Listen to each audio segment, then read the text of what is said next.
Hare Krishna. So I welcome you all to the session on Upadeshamrita.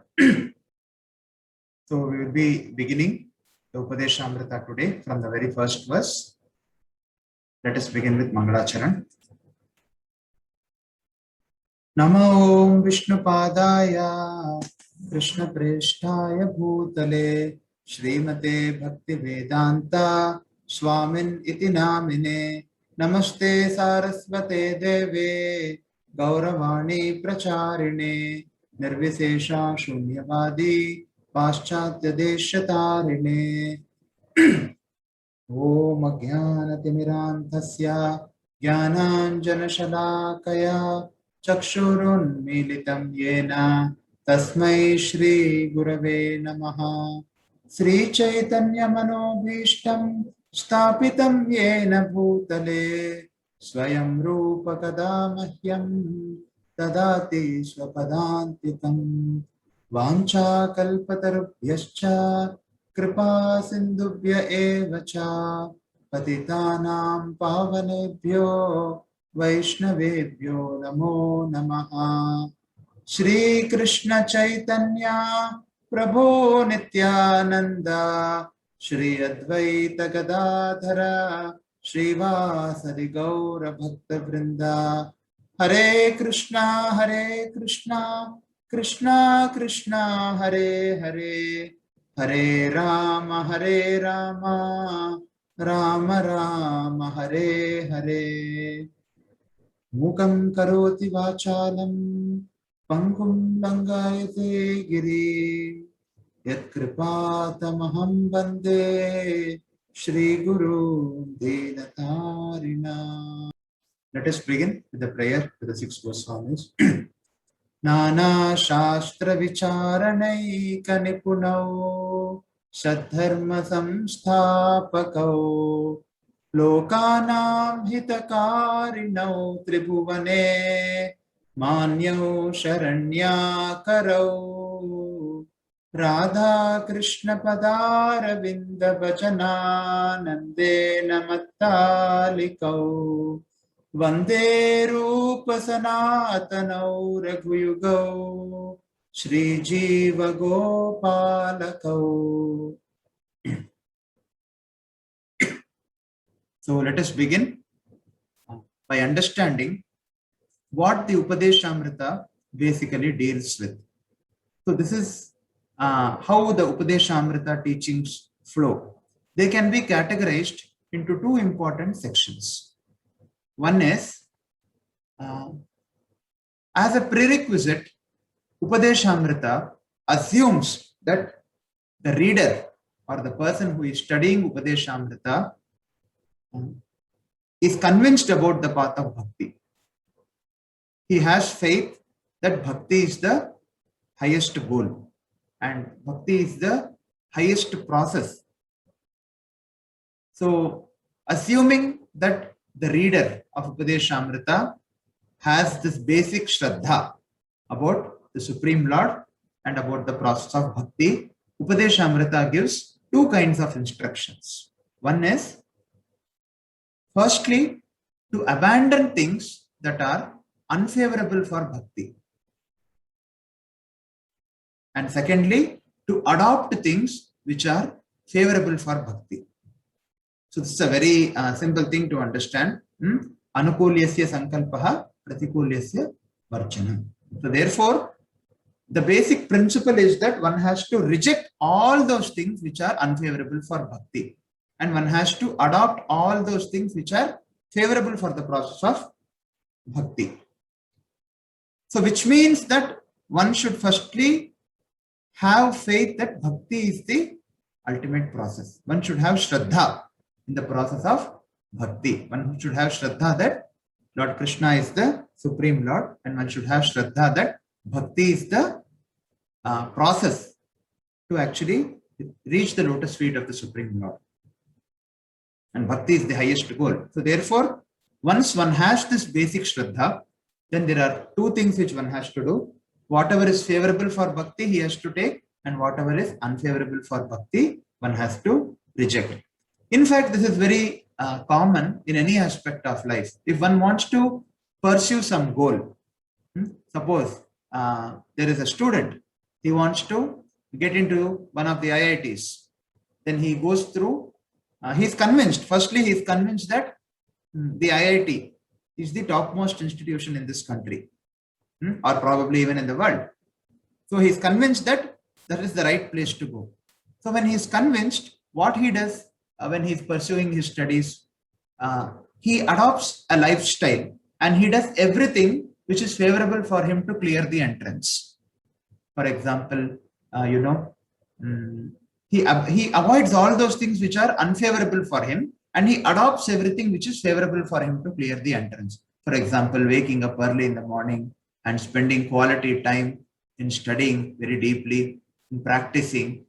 All these things are favorable, and probably he may change his diet also, and he will do all those things which are unfavorable for clearing the entrance. He avoids lethargy, and there are many things like this. So this is a very basic thing. Similarly, even for bhakti, if one has to attain the highest goal of life, or the highest stage of devotional service, what we have been discussing yesterday, which is actually the goal of Upadeshamrita, in order to make a sadhaka or a person who has shraddha, the goal of Upadeshamrita is for a person who has shraddha, basic shraddha, to make him a pure devotee of the Supreme Lord. So in order to reach that goal, one has to adopt certain things and abandon certain things, just as in case of any other material goal also. So by following these instructions, one can easily develop bhava bhakti and gradually prema bhakti. So what is the process? This process has to be followed. One has to very faithfully adhere to these instructions given in the Upadeshamrita. One has to very carefully and attentively and faithfully adhere to all these instructions. Only then one can actually reach the highest stage of devotional service, or the prema bhakti. Without following these instructions, it is very, very difficult to practice pure bhakti. So one should not assume that one has developed or one has advanced devotional service. Rather, one has to be very careful to follow these instructions. Advancement or uplifting us is actually done by the mercy of the Supreme Lord. Whereas what is there in our court, or these instructions are meant to be followed by us very faithfully and attentively. And then when we follow these instructions very carefully and attentively, it actually attracts the mercy of the Supreme Lord, who actually uplifts us. Even without our knowledge, even without one's knowledge, one is actually uplifted in bhakti if one is very faithful to the acharyas. That's why Lord Krishna describes in Bhagavad Gita, he describes the various elements of vidya and avidya in the 13th chapter. Amanitvam, adhambitvam, ahimsa, kshantirarjavam, acharyopasanam, shaucham, sthairyam atma vinigraha. So these are few elements of knowledge. So one of the main elements of knowledge is amanitvam, humility, adhambitvam, ahimsa, kshantirarjavam, acharyopasanam, shaucham. So acharyopasanam means following the instructions of the previous acharyas. So therefore, one has to follow these instructions very attentively and very faithfully. And what are the activities unfavorable for bhakti? Urges of the mind, speech, anger, tongue, belly, and genitals. So if one is not able to control these urges, then such a situation is very unfavorable for the process of bhakti. Similarly, overeating, over-endeavoring, useless talks, improper compliance with scriptural rules, bad association, greed. There are many, but these are some of the very important aspects which has to be avoided. And what are the activities favorable for bhakti?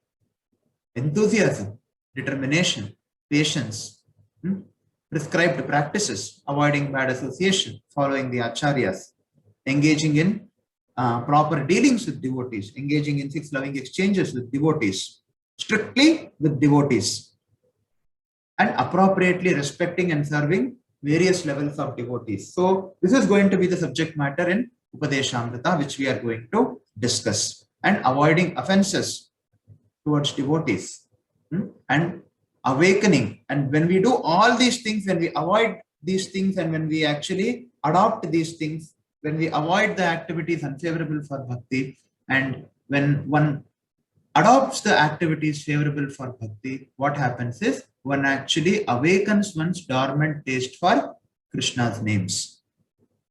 So this is like a prescription. The Lord give, the doctor to a diseased patient. So yesterday we had all come to an agreement that, I assume we all agreed that we are all diseased patient. What is our disease?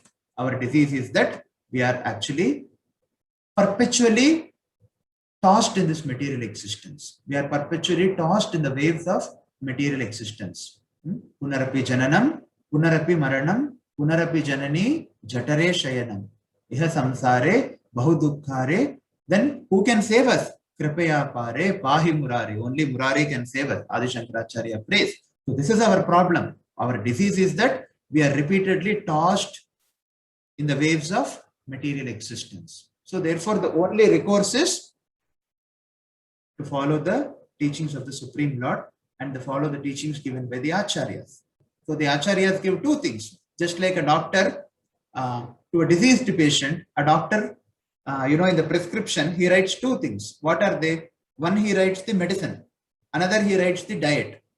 So if the disease has to be cured, then the patient not only should take the medicine, but also should follow the diet. So therefore, one should not only take to the process of bhakti, which begins with Shravanam Kirtanam, one has to take to that, but also one has to avoid certain things. He has to take certain things. The patient, for example, if he's suffering from a disease, the doctor, he writes the medicine. Apart from that, he writes two more things. What he can take, what he should avoid, so that the medicine acts. Otherwise, what is the purpose of the medicine? Similarly, Shravanam Kirtanam is the process of bhakti, but one has to know the prescription. Prescription is Shravanam Kirtanam. Of course, we have already discussed in the previous canto also. Shravanam Kirtanam is the prescription. But what about the diet? What about the do's and the don'ts? That we are going to discuss in this section, Upadeshamrita, actually. So we all know that bhakti is the highest goal, as we have been discussing. And Krishna is the Supreme Lord. Bhakti is the highest goal. And how to render bhakti, beginning with Shravanam and Kirtanam. So now we are looking at the second part of the prescription. Second part of the prescription is do's and the don'ts. So don'ts are, one has to avoid some certain activities, and one has to adopt certain activities. Then the medicine will act. Otherwise, the medicine will not act. So let us visit the first verse in the section. Vacho vegam manasakroda vegam jihva vegam udaropasta vegam etan veganyo vishaheta dhiraha sarvam api mam prativim sasishyat. So let us see what this verse means. Vacho vegam manasakroda vegam jihva vegam udaropasta vegam etan veganyo vishaheta dhira sarvam api mam prativim sasishyat. The translation goes like this. Vacho vegam, a sober person who can control the urge to speak, the mind's demands, the actions of anger, and the urges of the tongue, belly, and genitals, is qualified to make disciples all over the world. It's the very first verse of Upadeshamrita. So let us see, what does Vacho Vegam mean? Vacho Vegam means the urge to speak. Manasa Vegam means the urge or demands of the mind. Krodha Vegam means the urges of anger, the urge to act on anger. Jihva Vegam means the urge of the tongue. Udara Vegam, Udaropasta Vegam. Udaropasta means Udara plus Upasta. It's a Sandhi. Udara Vegam means the urge of the belly. Upasta Vegam refers to the urge of the genitals. So therefore, vacho vegam, manasa krodha vegam, jihva vegam, udaropastha vegam. Etan vegan yo vishaheta dhiraha. That means a sober person or a dhira. A dhira is a person who can actually control these urges. Lord Krishna says in Bhagavad Gita, Matra sparshaastu kaunteya, sitoshna sukhadukkada, agama payano anityas tam stitikshasva bharata. No, not that one. Dehinosmin yata dehe, kaumaram yauvanam chara, tata dehantara prapti, dhiras tatra namuhyati. He says, this is a dhira. A dhira is a person who is not disturbed. So therefore, a dhira is a person who is not disturbed, means he is not disturbed by these urges. So a person, a dhira, who has actually conquered these urges, that is the urge to speak, the urge or the demands of the mind, the urges of the anger, the tongue, the belly, and the genitals. A dhira is a person who has actually conquered all these urges, or he is a person who is not disturbed by these urges. Like Krishna says, dhiras tatra namuhyati. A dhira is not disturbed by constant changing of the bodies. He is always absorbed in the Supreme Lord. He is not disturbed by the dualities. So therefore, a person, a dhira, who is able to actually conquer these urges, or who is who has the self-restraint, he is actually qualified to make disciples all over the world. This is the Sarvam api mam prithivim sasishyat. Not just his family members, not just his neighbors. He is qualified to guide the whole world. Prithivim sasishyat. Sarvam api mam prithivim sasishyat. So therefore, now we are able to understand how important it is to actually control one's mind and senses. So these are all nothing but the urges of the mind and the senses. That's all. So a person, a dhira, who is able to withstand these urges, or who is able to conquer these urges, he becomes eligible to guide the whole world. That is, he is able to make disciples all over the world. So a sober person who can tolerate the 6 urges is qualified to make disciples all over the world. So one may one may be very influential in one's family, or in a very small circle of people, or he is able to actually control so many things except one's mind and senses. But if a person's mind and senses are controlled, he becomes qualified to become a spiritual master. Only then he can actually be a spiritual master. Only then he can perfect his life. Not only that he perfects his life, he also becomes qualified to guide everyone to perfect their lives. But we have seen the example of Hiranyakashipu. What is the example of Hiranyakashipu? He was able to control everyone in all the 3 planetary systems, the upper, lower, and the middle planetary systems. But he was not able to control his senses. He became a servant of his senses, as a result of which he could not perfect his life. He was always disturbed. But a person who can control one's senses, or who can control these 6 urges, not only they can perfect their life, they also become qualified to guide the whole society. So when one is victimized, so a person who can tolerate these 6 urges is qualified to make disciples all over the world. He perfects his life. Not only is him perfecting his life, he is able to guide everybody. But when one is victimized by these demands, when one is victimized by these urges, when one is not able to control these urges, then what happens? He follows repeatedly into this cycle of birth and death. Punarapi jananam, punarapi maranam. So therefore, practicing to resist these demands is called tapasya. So today we will see how to actually overcome each of these urges. Now one may ask a question here. One may ask that we have already studied that, or we have already learned that bhakti means shravanam, kirtanam, smaranam, and all the other 9 processes of bhakti. Now you may ask, One may ask, why are we discussing about these urges here? So therefore, what is the significance of controlling these 6 urges? One must understand that attempt to control these urges is not a direct anga, or it is not a direct limb of bhakti.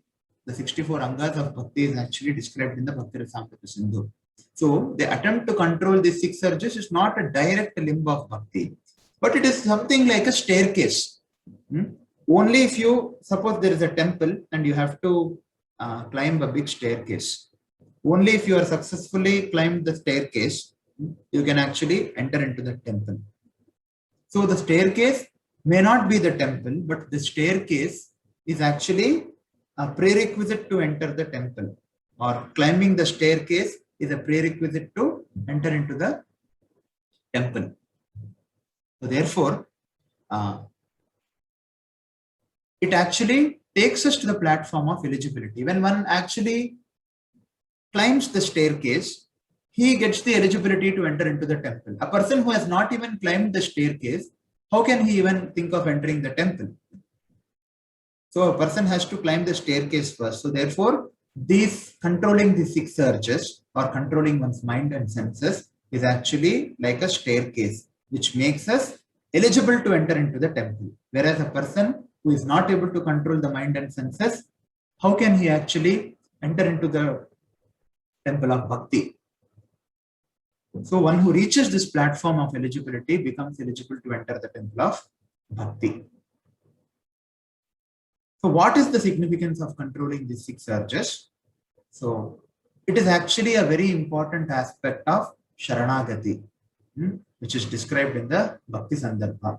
Anukulyasya sankalpaha pratikulyasya varjanam rakshishyatiti vishwaso goptritve varanam tata atmanikshepa karpanye shatvidha sharanagati.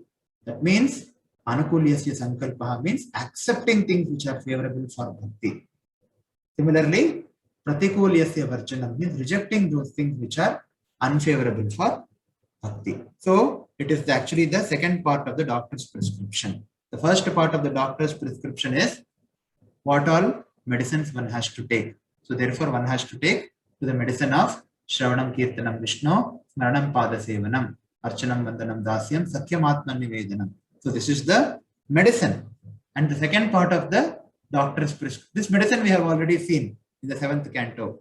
So one has to take to bhakti beginning with Shravanam and Kirtanam. And one has to follow the Varnashrama Dharma. And now this part is the second part of the prescription.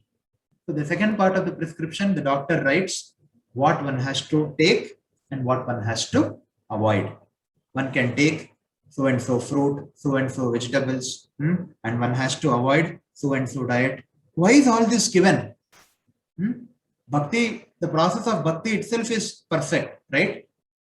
Why all these things are given? Because process of bhakti is perfect, but we are not perfect. We are diseased. We have some disease. So along with the medicine, one has to strictly follow the diet. So we are actually discussing the second part of the prescription here, or we are actually discussing the do's and the don'ts, in order that the medicine acts properly and one is completely cured. And what is the result of one being completely cured? One is actually established in his original position as an eternal servant of the Supreme Lord, as an eternal associate of the Supreme Lord, or as the pure devotee of the Supreme Lord. So here we will see the following topics today. What is atonement? What is real atonement? What is the process of real atonement? What are the urges to be controlled? We have already seen the 6 urges, explanation of different urges, how to control these urges, and finally the conclusive part. Now, what is atonement? When we hear the word atonement, what comes to us? What comes to our mind? Atonement means we generally say pariharam or prayashchitam. That means one commits some wrong activity and one takes to some activity so that it can actually counteract the reactions caused by that wrong activity, right? That is called as atonement. So one may perform some wrong thing. Say, for example, one may steal something, or let me give another example. One may take some bribe, which is actually not ethical, which is not legal, which is wrong. And then what may happen? He may go and one incurs sinful reaction due to dishonest means of earning. Then he goes and he wants to perform some punya karma, like he wants to give some donation, he wants to give some charity or something. So what happens is, because of this wrongdoing, he incurs some papa karma. And because he understands that he has done something wrong, or he has done something unethical, illegal, for which he is going to be punished, or for which he is going to actually suffer the reactions. So what he does some pious activity also. Now, by pious activity, what happens? He gets some punya karma. That means, for example, just assume like this. There is a bank account, and one has some money in that account. And it is like a debit and a credit. Papa karma means it takes away all your punya, or it takes away all your money. It is like debit. So the debit transaction has happened by him performing the wrong act. So now he performs some punya karma, or he may call it as prayashchitam or atonement, because he is aware. Then what happens is the credit transaction happens, some punya karma is there. So the bank account, like debit, credit, it keeps on happening. But the question here is whether a pious activity can actually counteract a sinful activity. What would be our response? Actually, I would have preferred this to be a very interactive session, but because it is online, it is a little difficult to make it in that way. Let us see if we can have more time for questions. So, one actually thinks that by doing punya karma, he can actually overcome the sinful reactions caused by papa karma, which is to some extent correct only. But just take an example. A person has taken a bribe, or he has done something wrong, for which he is going to be punished, and he also knows that it is wrong. And again, he does something good, for which he is going to enjoy certain benefits, or probably some of the papa karmas, some of the sinful reactions also is gone. But if you see very clearly, after some days, does it completely stop him from doing this papa karma again? For example, the same person who has taken a bribe, he does some good activity. But is it going to completely stop him from committing that sinful thing again, sinful activity again? Just because he has done some prayashchitam, does it mean that he is actually going to completely avoid this sinful activity again? Can one of you unmute yourself and give your opinion? No, Prabhuji. Yes? No, he'll not stop taking bribe, Prabhuji.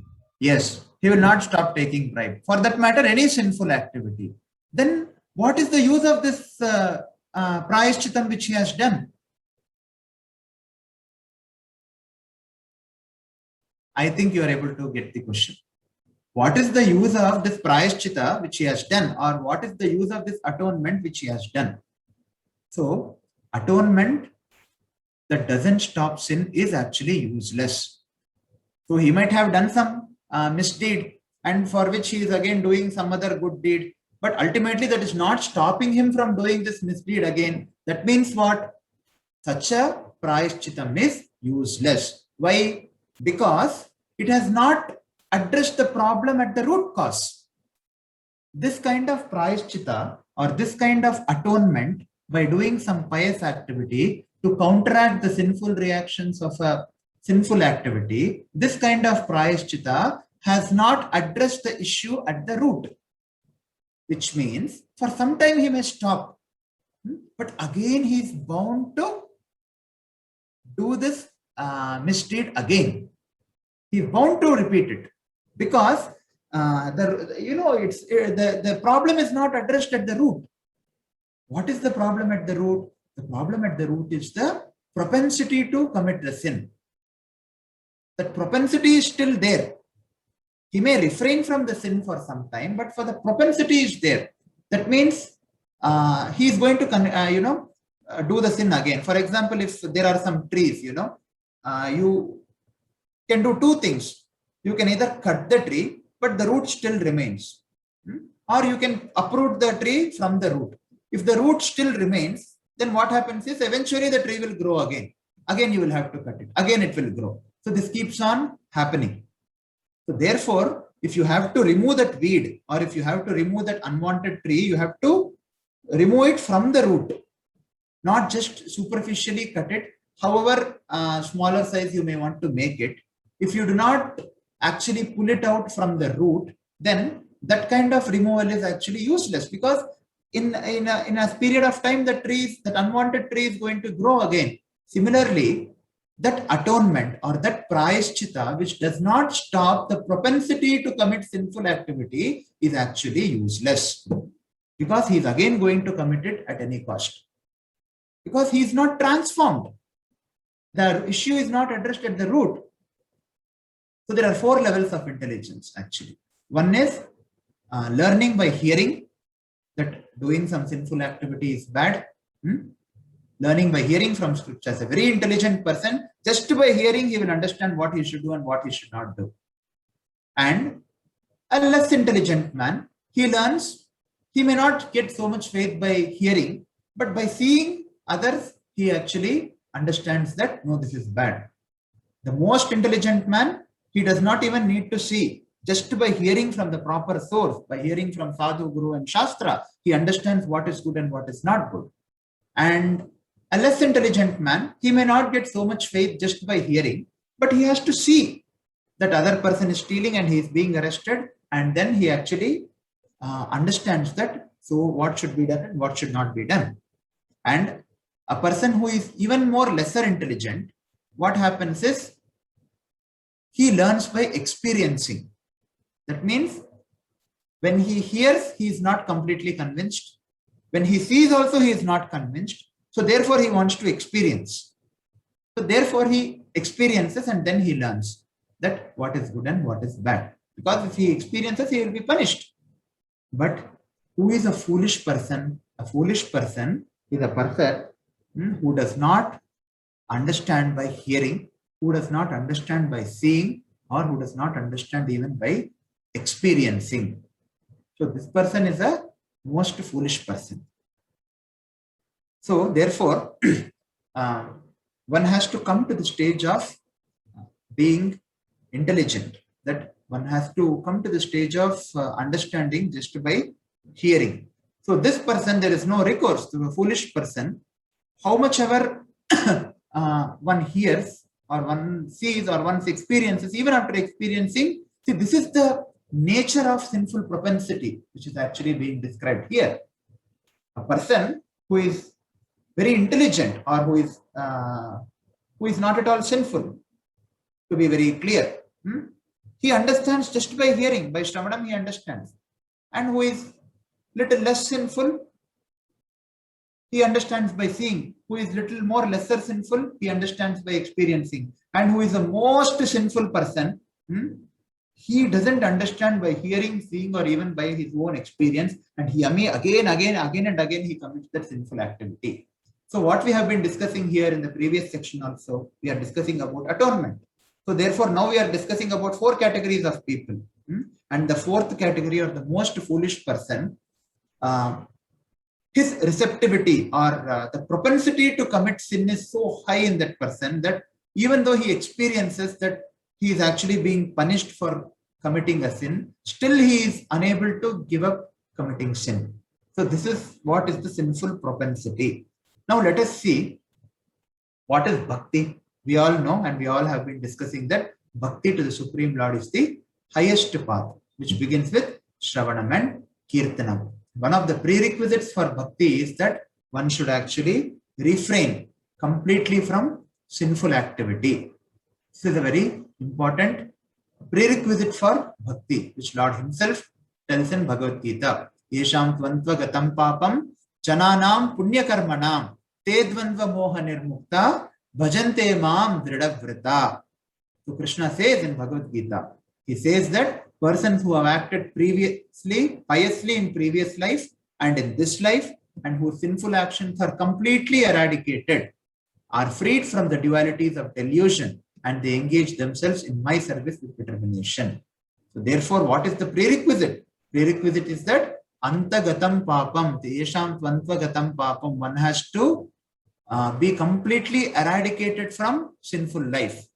So why we have been discussing these things? We have been discussing about what is real atonement.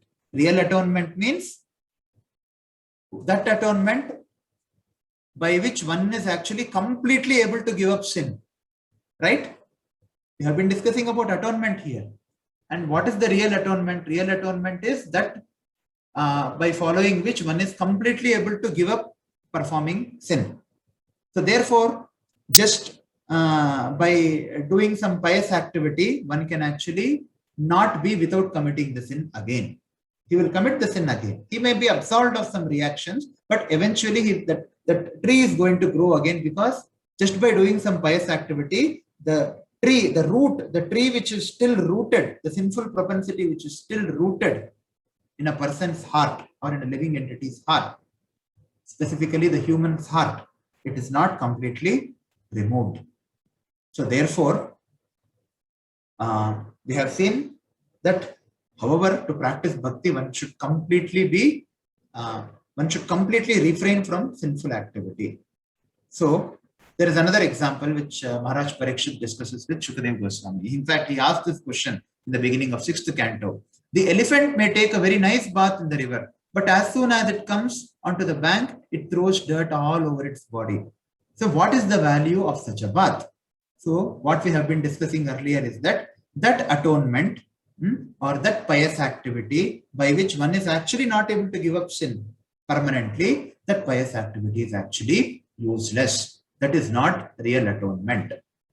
So, for example, we have some spiritual practitioners. They chant Hare Krishna Mahamantra, but at the same time they commit so many forbidden things. So, thinking that their chanting will counteract their offenses. This is a very bad attitude, and this is one of the offenses against the holy name. This is one of the 10 offenses against the holy name. Similarly, there are a certain section of Christians who go to the church to confess their sins, thinking that just by confessing their sins and performing some kind of penance, they will be relieved from their results of weekly sins. For example, Monday to Saturday, they commit all sinful activities. And on Sunday, they go and they sit before, that priest or whoever it is. And I don't know, they have some kind of setup where they sit and when they tell all the sinful activities which they have done. And again, what happens? Again, from Monday to Saturday, they do the sinful activity. So what kind of atonement is this? Which is actually not stopping one from again committing that sinful activity. What kind of atonement is this? Which is actually not taking away the sinful propensity. One may avoid sin for some time, but eventually he is again going to indulge in that. So what is that process by which one can completely one can completely be relieved from committing sin again? What is that process by which he can completely avoid committing sin again? So this is real atonement. Real atonement means he should do some activity by which the propensity to commit that wrongful activity itself goes away. This is called real atonement. This is called real prayashchita. So therefore, this kind of prayashchita, which does not make a person completely free from sinful activity, or which does not take away the sinful propensity from that person, is actually condemned. It is of no use. So a sinful activity, therefore, cannot be counteracted by a pious activity. One may do some pious activity, one may get some pious credit, but the propensity to sin is not cleared, or the propensity to commit that sinful activity is actually not removed from that person. So therefore, that sinful activity cannot be counteracted by a pious activity, because even after performing the pious activity, because the propensity is there, this person is going to sooner or later commit another sinful activity and again incur sinful reaction. So what is that atonement? It's of no use, which doesn't actually relieve the person from the sinful propensity. Then what is real atonement? Real prayashchita means one, that atonement after which one does not commit any sinful activity. So we have seen in Bhagavad Gita also, the after, Abrahma Bhona Loka Punaravartino Arjuna Mamupetya Kaunteya Punarjanmana Lapyate. So, which is the place which is not destroyed? That place after attaining which one doesn't need to come back at all. That place is the supreme abode of the Lord. It is the abode of the Supreme Lord. So that atonement after which one does not commit any sinful activity, that is the real atonement. So if he is taking to some process by which he completely refrains from sinful activity, completely, very naturally, very happily he is able to avoid sin. That is real atonement. Now what is that atonement? That atonement which will kill not only the sinful reactions, but also the sinful propensities. That atonement is the real atonement. Not that atonement or not that prayashchita after which the person still commits sinful activities. What is the use? It is just like an elephant going and taking bath in a river. If an elephant goes and takes bath in a river, its body is completely clean. But after coming to the bank, again it throws mud. Then what is the use of such a bath? Similarly, that atonement which will kill not only the sinful reactions. When a sin is committed, two things are there. Two things happen when a sinful activity is done. One is there are sinful reactions. And another thing is the propensity to sin is actually built in a person's chitta or consciousness. Not only the reactions are anyway there, but that propensity is there to commit that sinful reaction or sinful activity again. If one takes a bribe, which is considered to be sinful, that means he will get sinful reaction. At the same time, apart from the sinful reaction, the tendency, the propensity to take bribe again also becomes more and more stronger as and when he takes bribe more and more number of times. He may do some prayashchita, he may do some activity, but that does not free him from the propensity, or that does not free him from the tendency to commit that sinful activity once again. So real prayashchita means taking that process or that atonement after which one does not commit any sinful activity, and that atonement which will kill not only the sinful reactions but also the tendency, also the propensity to commit that sin again. That means real atonement means coming to real knowledge. What is that real knowledge? Real knowledge about who one is, who the Supreme Lord is, what is one's relation with the Supreme Lord, what is bhakti. That means real atonement means awakening of one's dormant Krishna consciousness by practicing the methodical life of tapasya or austerity. Now, what is traditional tapasya? Traditional tapasya means brahmacharya, cleanliness, shaucham, truthfulness, satyam, mind control, sense control. These are all the aspects of tapasya. But how to surpass these practices? And by following the do's and don'ts. And what are the do's? One has to associate with devotees. One has to engage in the Lord's service. And what are the don'ts? One has to avoid breaking the regulative principles. One has to avoid illicit sex. One has to avoid gambling. One has to avoid meat eating. And one has to avoid intoxication. So this is real atonement. Real atonement means coming to, real atonement means what? Coming to real knowledge. And how can one come to real knowledge? By actually following the do's and don'ts. And what are the do's? What are the don'ts? Do's are associating with devotees and engaging in Lord's service. And what are the don'ts? These are the don'ts. So why these are the don'ts? Because austerity, cleanliness, mercy and truthfulness, they are the basic principles for any dharma. To prepare the ground for the reception of advancement in spiritual knowledge. All these things are very important. These four aspects: austerity, tapa, shaucham, mercy, karuna, truthfulness, satyam. All these things are basic principles of religion. And when one actually indulges in intoxication, one destroys the principle of austerity. One, when indulges in illicit sex, he destroys the principle of cleanliness. And similarly, meat eating destroys the principle of mercy, and gambling destroys the principle of truthfulness. So what should one do while following the regulative principles? One has to engage in the service of the Supreme Lord. So now we have seen the flow of Upadeshamrita. We have seen what Upadeshamrita deals with, and we have seen what is real atonement. Real atonement means reviving one's Krishna consciousness, reviving one's original consciousness as an eternal servant of the Supreme Lord. So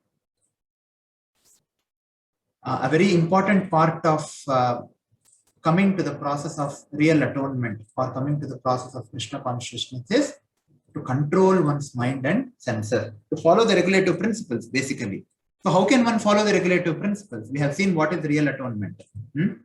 Real atonement is that atonement after which one not only gets relieved of all sinful reactions, but also gets relieved from the tendency of committing that sinful activity once again. Now, the real atonement is coming to Krishna consciousness. And when one comes to Krishna consciousness, one has some do's and don'ts. What are the do's?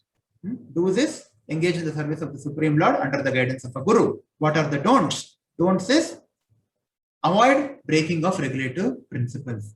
How can one avoid breaking of the regulative principles? By actually controlling one's mind and senses. So therefore, in order to control one's mind and senses, one has to firstly understand what are the different urges.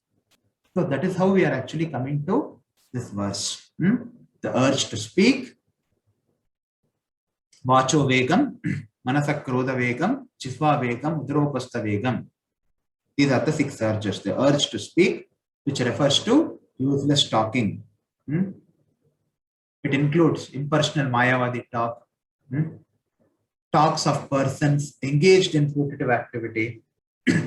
When we speak about devotees, when we speak about how the devotees have been practicing Krishna consciousness, how they have been conducting their lives, how they have been serving the Supreme Lord, when we discuss the pastimes of the Supreme Lord, when we discuss the glories and the sacrifices of Acharyas, that does not come under useless talking. But when we discuss anything else other than this, when we discuss anything else other than the Supreme Lord, then actually that comes under useless talking.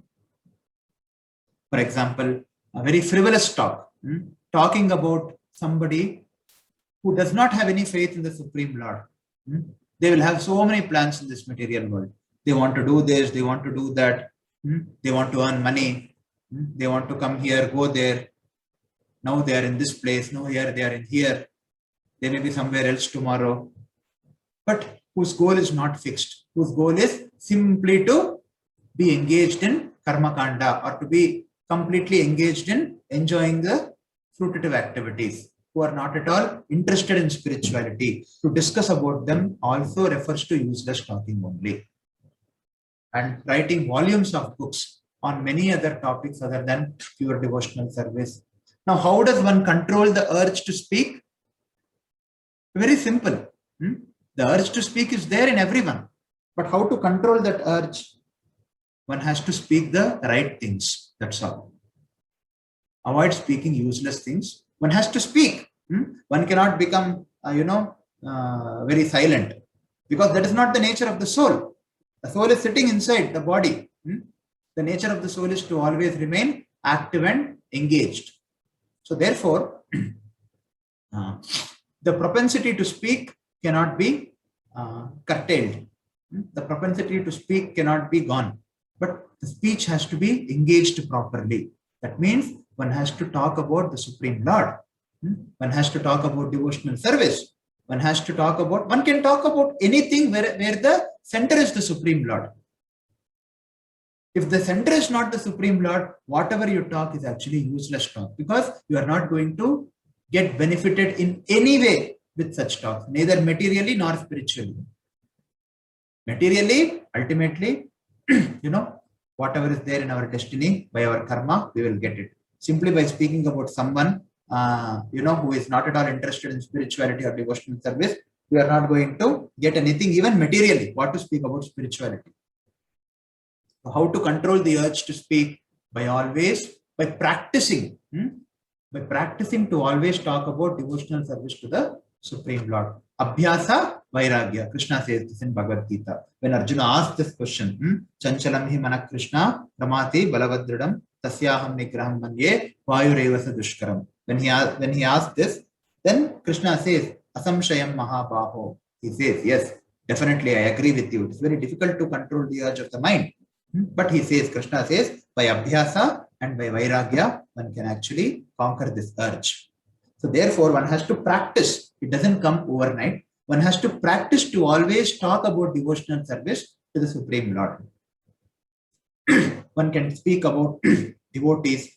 One can speak about how devotees are conducting their lives, how they have been rendering various services. All these things one has to speak. In fact, if one does not speak this, one will automatically indulge in useless talk, which is actually completely detrimental for one's devotional service. So the speaking power should be used solely for the purpose of realizing Krishna consciousness. Otherwise, the speaking, that kind of talking, which is not used to glorify Krishna or to appreciate Krishna. When you talk about devotees, what happens? Ultimately, our appreciation for Krishna and for the Acharyas increases. When we see devotees conducting themselves very nicely, training their dependents nicely, training their children nicely, making many sacrifices, then ultimately our appreciation towards the Supreme Lord and our appreciation towards the process of bhakti, it increases. So therefore, the power of speech is actually properly used. Otherwise, that same speech will actually sap out all our energy. Just imagine, speak, when we discuss Krishna consciousness, and at least, Supreme Lord is reciprocating like that. For the past more than a month, 1.5 months, we have been having, devotees or participants. They have been attending these sessions continuously. Why? The reason is we are speaking about the Supreme Lord.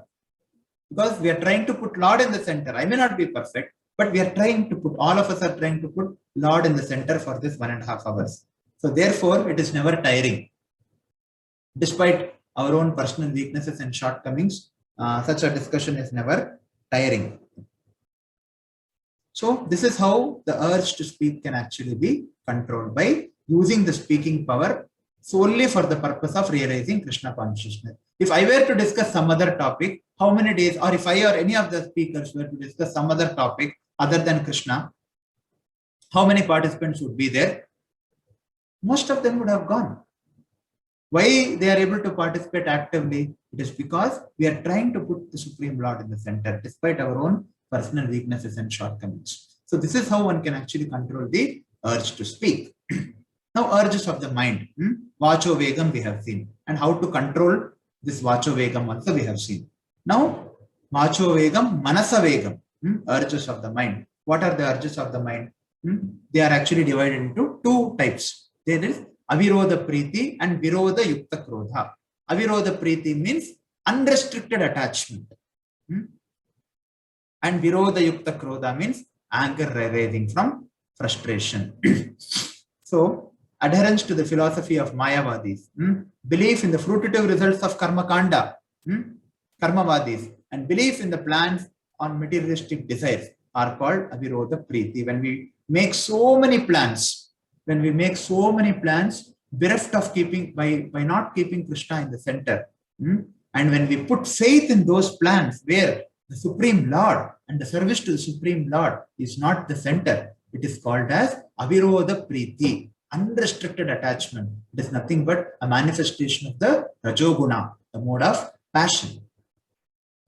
So therefore, Jnanis, Karmis, and the materialistic plan makers, they attract the attention of the conditioned soul, whereas they cannot fulfill their plans. Too much of plan making without putting Krishna in the center, it refers to Avirodha Priti. And when those plans are not satisfied, what happens? Mind becomes agitated. But when Krishna is put in the center, you can have any number of plans. When you actually put the Supreme Lord, when you put Guru and Krishna in the center, and when all the plans are actually about how to serve the Supreme Lord and the spiritual master, then such a plan actually does not even result in anger. Because when we put Lord as the center, we put him with a consciousness that he is the supreme controller. This plan may or may not work out. Even if it doesn't work out, it's okay. It is the Lord's desire. That's all. That is what a devotee actually prays. Even if it is a material plan, but if the purpose is to actually satisfy the Supreme Lord, it actually no longer becomes material, it becomes spiritual. And one does not become attached to the results of the plan. Karmanye varikadaste mahapaleshu kadachana. He knows that he is only instrumental in making the plan or putting his effort. He doesn't become attached to the result. So therefore he is not frustrated. But when the Lord and the spiritual master or the Acharya is not the center, then what happens? What happens is one becomes angry because one is not the controller, but he's thinking he is the controller. When one puts Krishna as the center, one knows that one is actually just acting on behalf of the spiritual master to engage in service of the Supreme Lord. So therefore, ultimately, the controller is the Supreme Lord. So therefore, one does not actually become disturbed, even if it doesn't go in the way in which one has planned, because he will be able to see the Lord's hand in that. And he will also be able to see that Lord is actually guiding him in another way, even if it doesn't work out in the way in which he expected. So therefore, that attachment to one's expectation is not there. Avirodha Priti is not there. So when all their plans are frustrated, they become angry. And frustration of material desires produces anger. Dhyayato vishayan pumsam sangastesu pachayate sangat sanjayate kama kamat krodho vichayate krodat bhavati sammoha sammoha smriti viprama smriti bramshat buddhinashat pranashyati. Lord Krishna speaks in Bhagavad Gita how this anger comes and how this anger actually puts one perpetually in material existence. Now, how to control the urges of one's mind? So, firstly, one must know what is austerity of mind. So, Krishna speaks in Bhagavad Gita. He says, Manaprasada saumyatvam maunam atma vinigraha bhava samshuddhirityeta tapomanasam uchyate. What he says is satisfaction, simplicity, gravity, self-control, purification of one's existence are the austerities of mind. Manaprasada saumyatvam maunam atma vinigraha bhava samshuddhirityeta tapomanasam uchyate. That means one must actually detach one's mind from sense gratification. And mind should be trained so that it can always think of doing good to others. And the best training for the mind is gravity in thought. One must be very grave when one is thinking. And when can that happen? When you actually put Lord in the center. So therefore, here we see that the means and the goal is the same. How to control? What is the goal of controlling the 6 urges? The goal is to actually achieve or to be engaged in pure devotional service. But what is the means? The means is that one has to put Lord in the center. Only then one's mind can actually be controlled. The best training for mind is gravity in thought. And one should not deviate from Krishna consciousness and must always avoid sense gratification. And taking one's mind away from the thoughts of sense enjoyment. Because the more we think of sense enjoyment, the more the mind becomes dissatisfied. So therefore, this is the best thing which we can do to control the mind. I can assure you through personal experience also that when one diverts the mind to the Vedic literature, then one actually is able to control the mind. Vedic literature, particularly the Purana, Srimad Bhagavatam, it is the Amala Purana. It is the best Purana. So when one engages in studying this literature, in hearing and discussing this literature, the mind automatically becomes very satisfied and controlled. Because what is Srimad Bhagavatam? Srimad Bhagavatam is all about description of the Supreme Lord and description of the pure devotees of the Supreme Lord. and description of the pure devotional service to the Supreme Lord. When this is the center, then the mind automatically becomes pacified. If this is not the center, whatever one may achieve in one's life, however great a person may become, whatever plans he makes, ultimately he is only going to be frustrated. That's all. So this is a very, very important aspect to control the mind, is the regular study of Srimad Bhagavatam and regular discussion of Srimad Bhagavatam, participation, enthusiastic participation in Srimad Bhagavatam class. It's very, very important in order to control the mind, because the mind becomes absorbed. The mind becomes absorbed in understanding who we are, who the Supreme Lord is, what is our relation with the Supreme Lord, what is bhakti, how to perform bhakti, what are the do's, what are the don'ts, what is the glory of bhakti, what is Lord's reciprocation. The mind becomes absorbed in these things, then one actually is able to control the mind very nicely and advance further in devotional service to the stage of pure devotional service. So therefore, the very, very important thing to control one's mind is one has to divert the mind to Vedic literature, or particularly to the study of Srimad Bhagavatam. And next thing, mind should be devoid of duplicity and should think of the welfare of all. This is a very important thing. Manaprasada saumyatvam maunam atma vinigraha bhava samshuddhir ityeta. Bhava samshuddhir. That means one's intentions should be very, very clear. What is this duplicity? Duplicity means kapata. Kapatam. Kapatam means your thoughts, your words, and your actions are not in the same line. You think something, you speak something, you act in another way. This is called duplicity. This is extremely dangerous to devotional service. This kind of duplicitous tendency. So, if that is present in us, one must take all measures to correct it. How to correct it? One has to be absorbed in study of Srimad Bhagavatam. So, therefore, one's thoughts will be, proper. One's thoughts, one's words. When one's thoughts are proper, automatically one's words also will be proper. Thinking, speaking, and doing. And when one's thoughts and when one's words are proper, then one's actions also will be proper. So one's thoughts, one's words, and one's actions should be in the same line and should be in the correct line. Then duplicity can be avoided.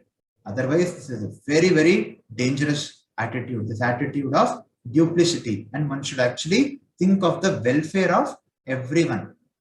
That is how the mind can actually be controlled. So control of the mind means detaching the mind from sense enjoyment, and one should be straightforward in dealings and thereby purify his existence. We have to practice this. Even after coming to devotional service, we are actually disturbed by all such things. We are affected. We don't deal properly with devotees. We think something, we speak something, and we do something else.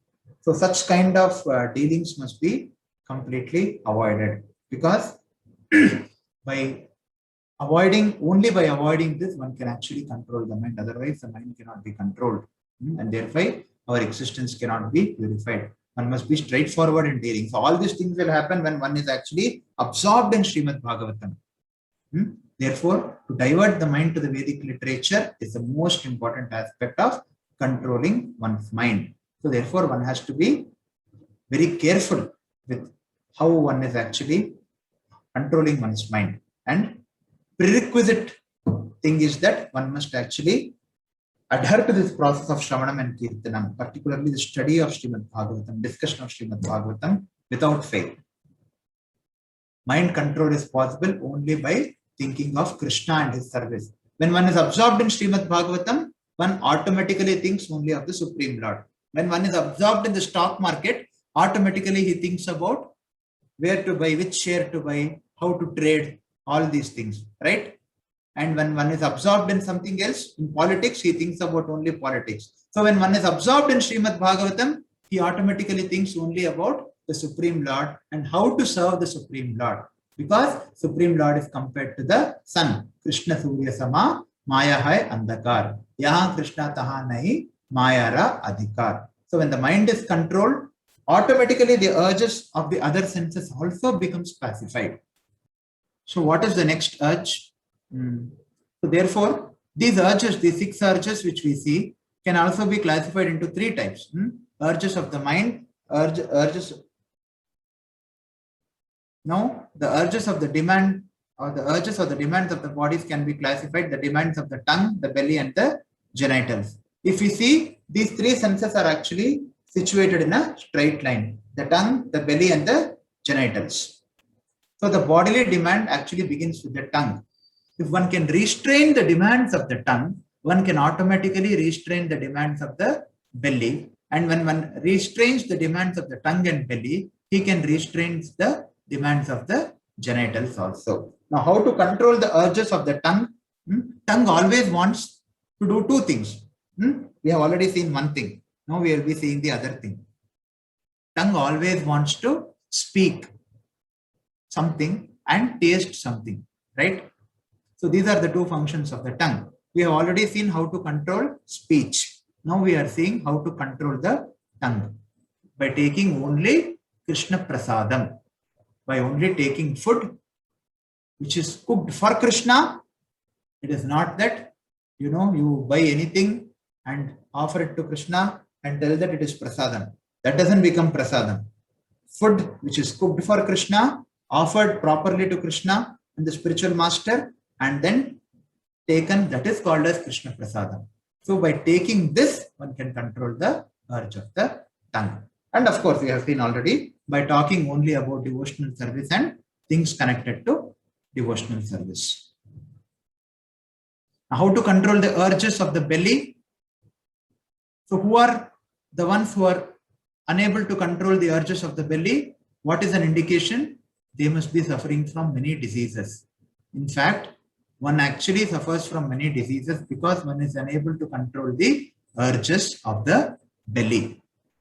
One is very, very unregulated in eating, and one does not have any control on what one is eating, what one should eat, what one should not. This is a very important aspect.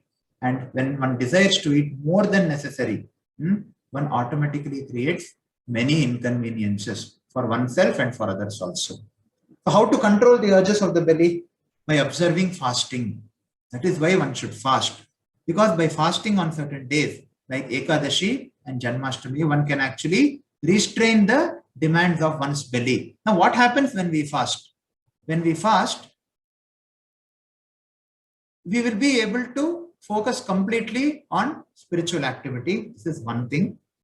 And secondly, we will understand that how mercifully the Supreme Lord is actually giving us food to eat every day, because of which we are able to maintain this body. When we don't get something, we will understand the value of something. And when we understand the value of something like that, we will understand the value of the person who is actually supplying that. So we understand how much we are dependent on the Supreme Lord even to maintain this body. So therefore, fasting is very, very important. We understand how much we are bodily conscious when we fast. When we fast, what happens? After some time, we will not be able to fast. Or we will become tired. So therefore, one has to fast on Ekadashi and Janmashtami.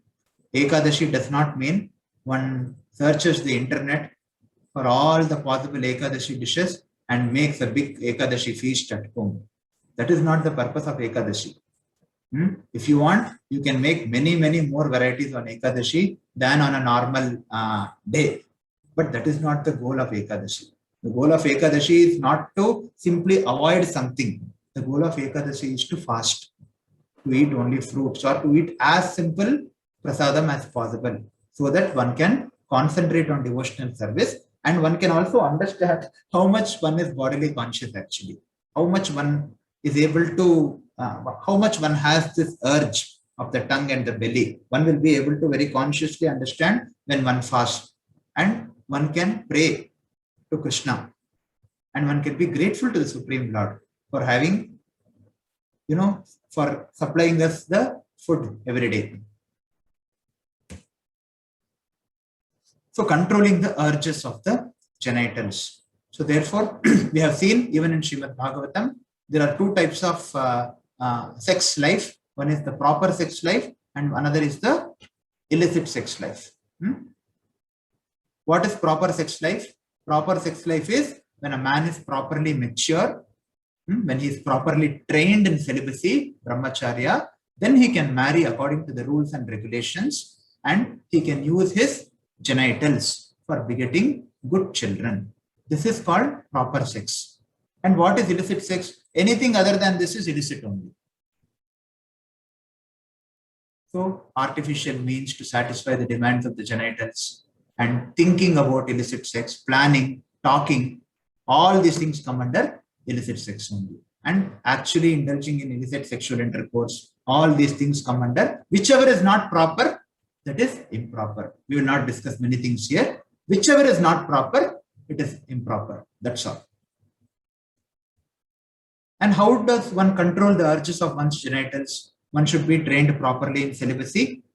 And as we have seen, once he is trained properly in celibacy, when he is trained properly in spiritual life, then he can marry according to the rules and regulations of the Shastras, and then he can use the genitals to beget nice children. In fact, that is the proper use of this urge. Dharma viruddho bhuteshu kamosmi bharatarshava, Krishna says in Bhagavad Gita. That sex life which is not contrary to religious principles, that sex life is me. I am that sex life which is not contrary to the religious principles. So therefore, it's a big service. There is a purpose. There is a purpose why the genitals are provided. The purpose is to actually come together in a religious way and to beget good children and to train them well so that they can perfect their lives and they will be useful to the whole society. That is why these organs are provided. Any other use of these organs other than this, other than to beget nice children, is actually considered to be sinful. So, one more thing I have not included in this presentation, how to control one's anger. I missed to include it in this, right? We have seen Vacho Vegam, Manasa Vegam, Jihva Vegam, Udara Vegam, Upastha Vegam, but I just forgot to add the Krodha Vegam. So I'm just discussing. If you have some notepad, you can note it down. It is not there in the PPT. I'm sorry for that. So one can actually control one's anger by using anger for the right purpose. See, there are two things. One is using anger, and another thing is being used by anger. Generally, the second thing happens to us, all of us. We are used by anger. That means we become servant to the anger. We do not use anger. Now, how to understand these two things? One thing is when we are used by anger, we lose all discrimination. We lose all discrimination of what is good and what is bad. And generally, that anger is actually a manifestation of our false ego. Which anger? That anger which actually uses us. Which actually uses us is a manifestation of our false ego and envy. That's all. So that anger is not the proper anger. Proper anger is one cannot refrain from becoming angry, but one should know where to become angry. When one is blasphemed, when one is criticized, when getting angry, that is not proper anger. But when devotees are blasphemed, when the Supreme Lord is blasphemed, then getting angry is the correct use of anger. And see, it's a very advanced topic because I am myself not completely free from it. But let us speak the standard. What is the correct anger? For example, you see, Hanuman, when he went to Lanka, he actually became very angry on Ravana. But just because he became angry, he did not react. He just looked all around the city. He understood that this person is actually an offender of the Supreme Lord, Sri Ramachandra. And he made use of his anger properly. And I can give another example. Another example is, for example, there is a small child or a 3 or 4 year old child. For example, if this child is actually behaving in a very disobedient way and he is behaving in a way in which he may injure himself, we become angry and we shout at the child, or probably we may even show our hand to warn the child that he will be beaten if he doesn't listen. In that case, the parent is actually not affected by anger, but the parent is making use of anger. We say, hey, don't do this. It doesn't mean we are overcome by anger. We are making use of anger because we are compassionate towards the child. So this anger is okay because that will actually save the child. But the same anger, it's not the same, it's a different anger actually. The anger which comes out of an egoistic expression, that is not the correct anger. But the same anger, the anger you can actually use it in a way in which you are not controlled by anger. That anger is actually very good. And that anger should be, and that is not, a very easy thing. One has to be very, very advanced in order to make use of anger. But just I gave an example. When we are concerned about the child, we are not affected by ego or envy, but we are just concerned about the child, that the child is going in the wrong direction. So therefore we tell the child, we just chastise the child in a very angry way, but we are not affected by that anger. So in order to make use of such an anger, one has to be very, very elevated. But in our level, what we can do is, we can just stop being angry at people who are angry with us, and we can try to be patient. That is the only way we can control our anger. As far as possible, it is not a very easy thing. It needs a lot of practice. For those, it depends on the level of one's advancement. But this is how we can control anger. How to control anger is the same anger. You should use it in a way. You should not use, one should not become angry when one is offended. But one should become angry when the Supreme Lord or when the pure devotee of the Supreme Lord is offended. But this again needs a lot of advancement and training. So one should not imitate.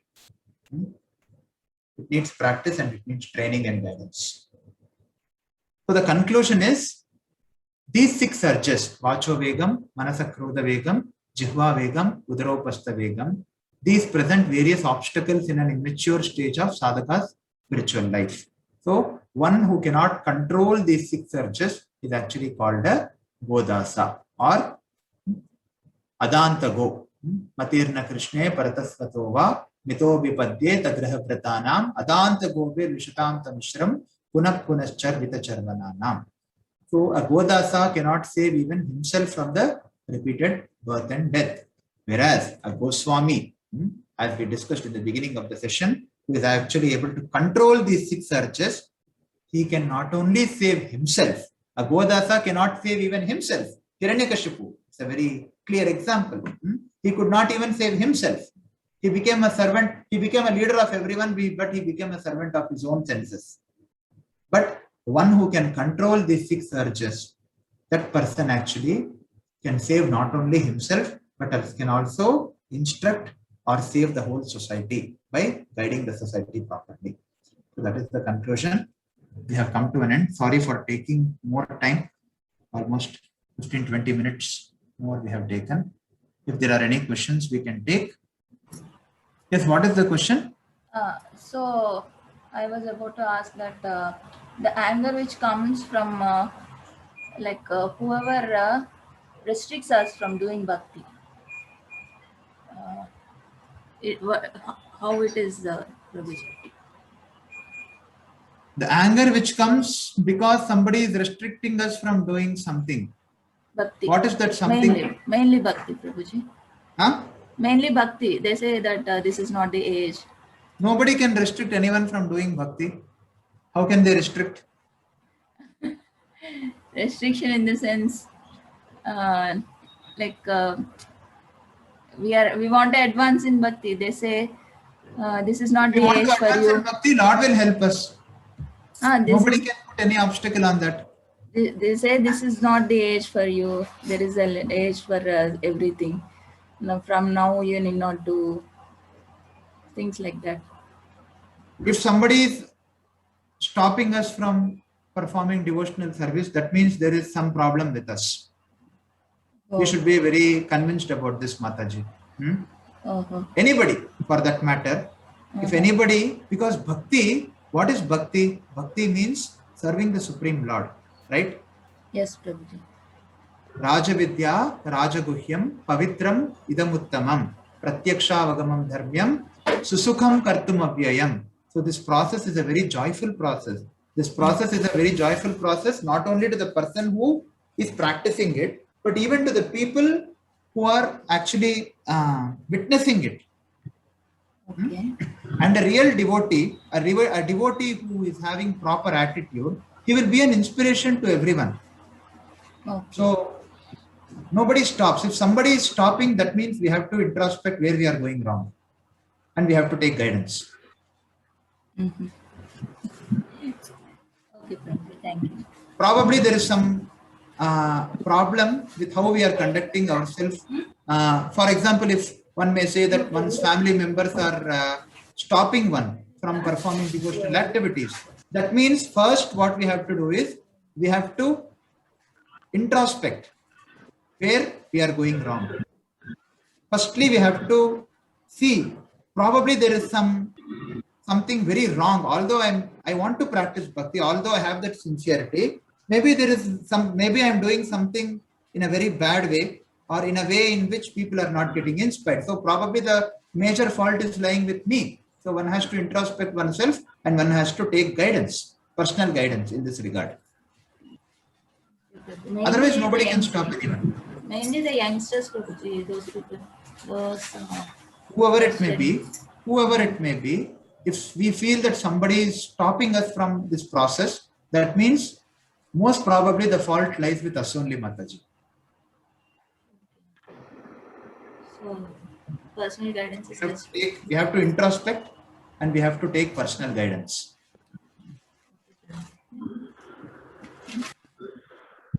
Okay, probably we are doing something, but we are sincere about bhakti, but probably our actions are not pleasing to them. This needs personal guidance actually. So you have to take personal guidance. Okay, thank you. Hare Krishna. Prabhuji? Any other question? Prabhuji? Yes.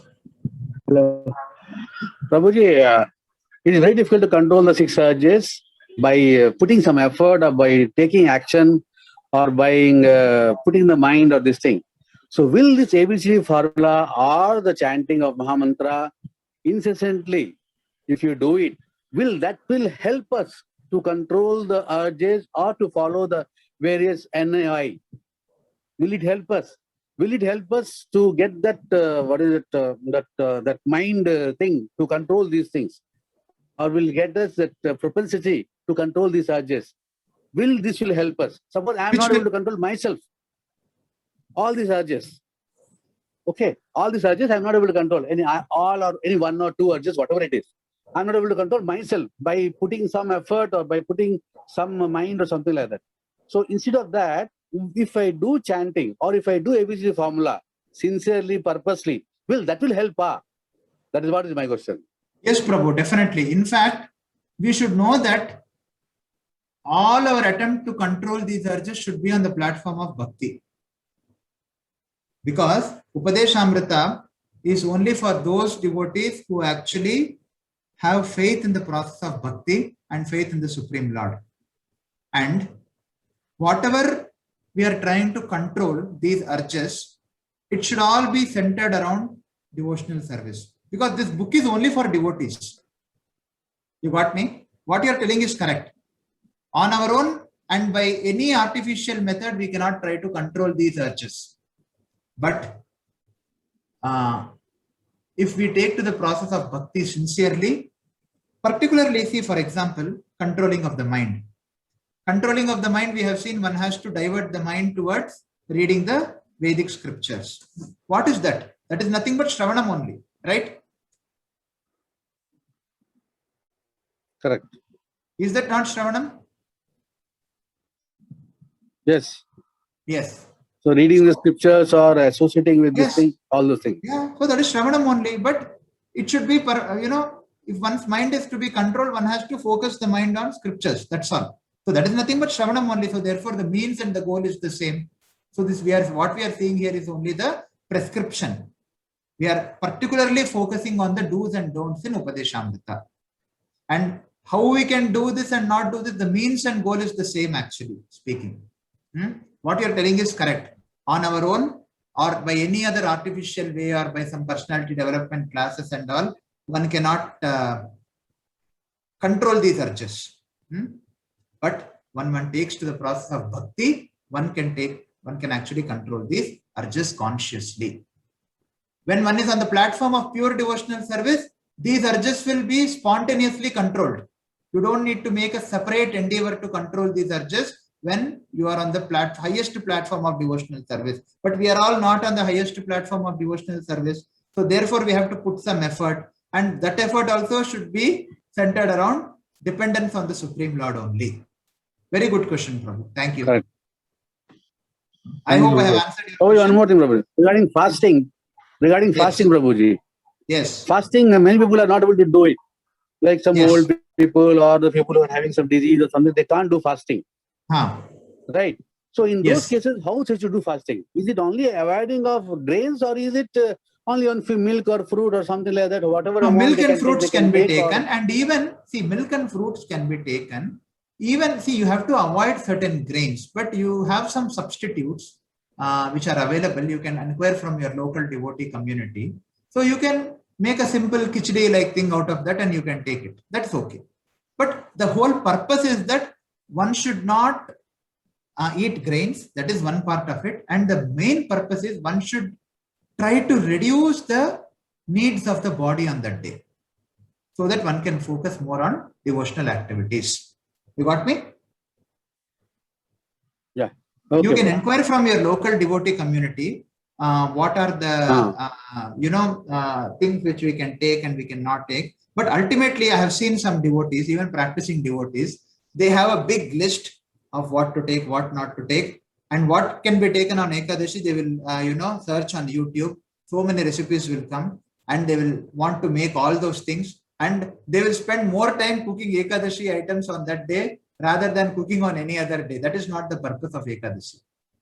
Purpose of Ekadashi Correct. is to reduce one's bodily needs. And of course, another important part is one should avoid grain. So these two things must be done. You have to take very simple non-grain prasadam, probably fruits, milk, and maybe one or two items which do not contain grains, like we have some varai and all these things. You can inquire the details from your local community, and then you can take them.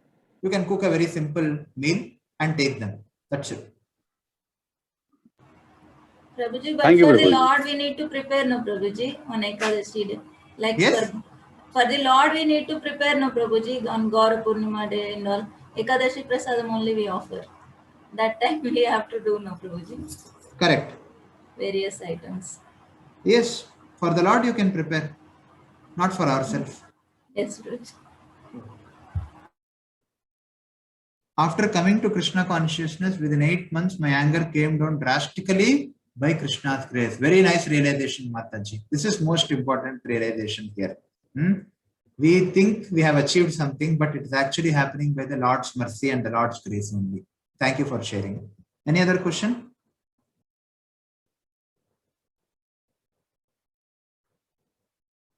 Can you give an example of duplicity in day-to-day life? Yes, it's a good thing. What is duplicity? Very simple, Mataji. Let me say again. Duplicity means our thoughts, our words, and our actions are not in the same line. We are thinking one thing, we are speaking one thing, and we are doing something else. This is duplicity. This is the very clear formula to check whether we are actually being straightforward or whether we are being duplicitous. Unfortunately, even after taking to the process of devotional service, these tendencies are there in us because of previous sinful life or for whatever reason, but it is very, very dangerous. That means we think something, we speak something and we do something else. It's very easy to understand. No? All of us have that to some extent or the other. Duplicity. So how can we overcome that? We can overcome that by sincerely taking to the practice of Krishna consciousness. And you know something? Duplicity is something which actually you can recognize only when the person deals with you. You cannot recognize it otherwise. You can recognize duplicity only when you deal with a person. He may speak one thing. See, you should see whatever he's speaking and whatever he's doing and whatever he's thinking is right or not. Is right or not. And why to think about someone? Let us think about ourselves. Is my thought, is my speech, and is my action? Is it in the same direction and in the correct direction? If it is not, then we all have this duplicity. And how to overcome it? Be straightforward, that's all. And how to be straightforward in the right way? One has to absorb oneself in Krishna consciousness, particularly reading Srimad Bhagavatam. And one should associate with, this is another one important thing is association. One should associate with devotees who are very simple-minded. Simple-minded means what? Simple-minded means they are not complicated. That's all. One has to, if one associates with anybody, with somebody who has this duplicity, then all those conceptions will come to us also. If I associate with some person who has some duplicitous behavior, anyway, what will happen? All those things will come to us also. That's all. Simple as it is. We may say, for the sake of Krishna consciousness, I am doing this, doing that, but ultimately we are being duplicitous. We should be very honest, Mataji. Ultimately, it is all about being honest to our own self and our own conscience. That's all. Paramatma is sitting. He knows what is our intention. He knows what is our purpose. If our purpose is anything else, then when we are practicing bhakti, Krishna will guide us. But this duplicitous behavior is very, very dangerous. So simple formula is whether one's thoughts, one's speech, and one's actions, whether they are in the same line or not. That's all. Is that okay, Mataji?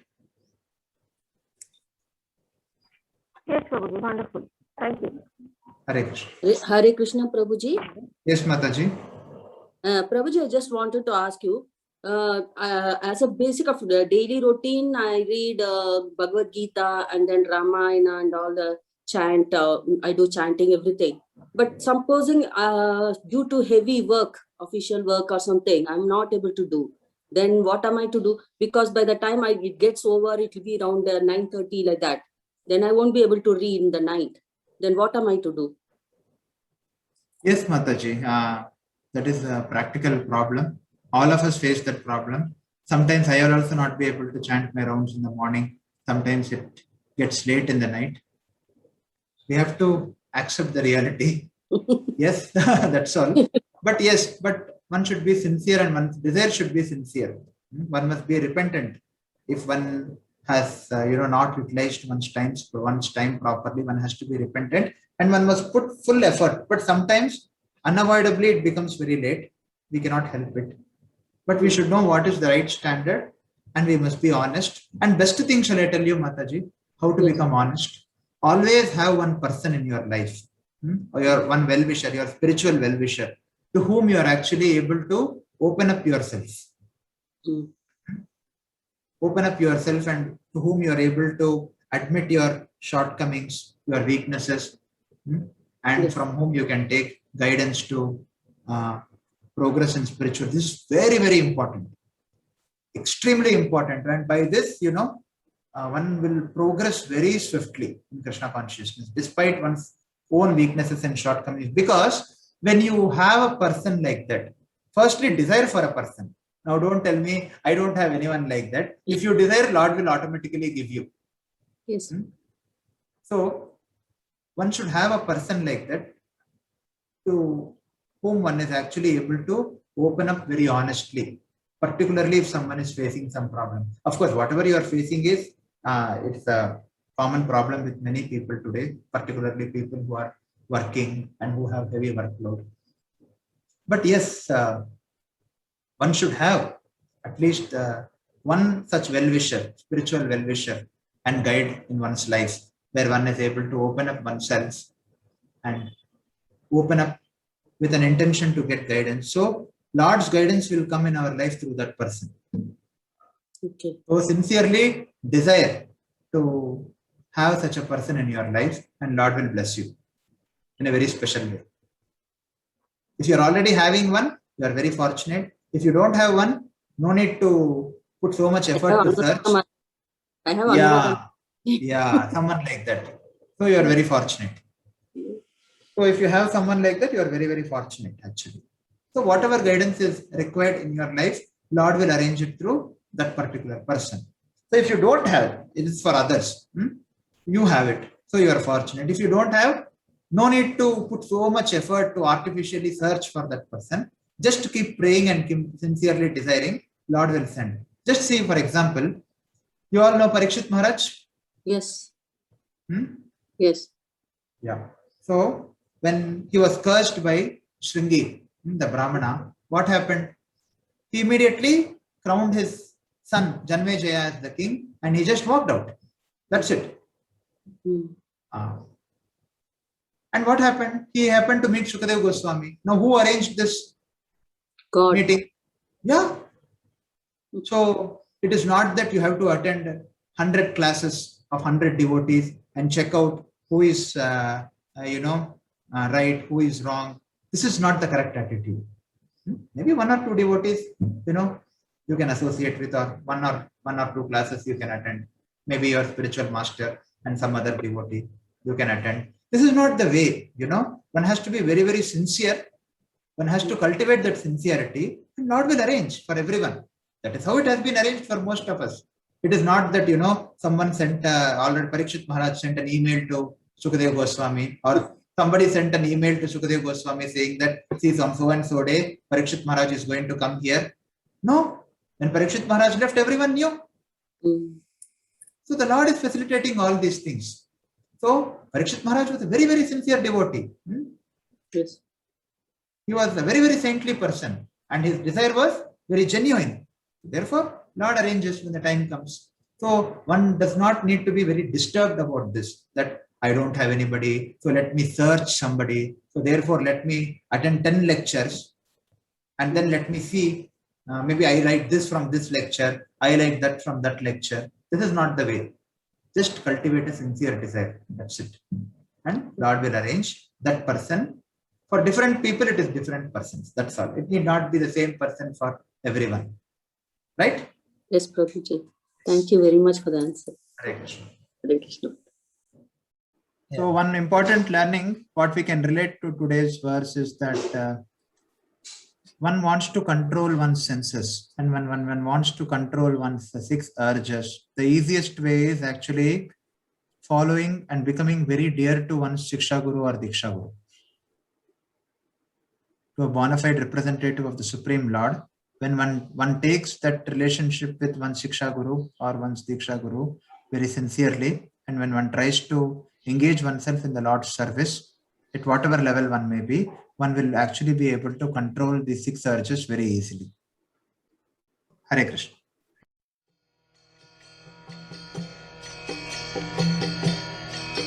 Hare Krishna, Hare Krishna, Krishna Krishna, Hare Hare, Hare Rama, Rama Rama.